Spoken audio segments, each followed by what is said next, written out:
क्या आप जानते हैं दुनिया में सबसे आसान, सबसे बरकत वाला और सबसे जल्द कबूल होने वाला जिक्र कौन सा है?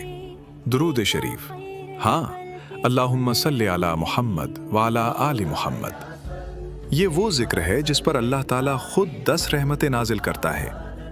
रसूलुल्लाह ने फरमाया, जो मुझ पर एक मर्तबा दुरूद भेजता है, अल्लाह उस पर 10 रहमतें नाजिल फरमाता है। सोचिए, हम एक बार पढ़ें और रब्बुल आलमीन हमें 10 गुना ज्यादा नवाज दे।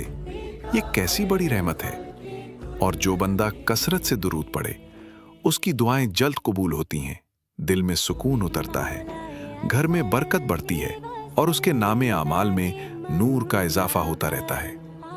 आइए अभी इसी वक्त एक बार दिल की गहराई से पढ़ें, अल्लाहुम्मा सल्ली अला मुहम्मद व अला आलि मुहम्मद व बारिक वसल्लिम।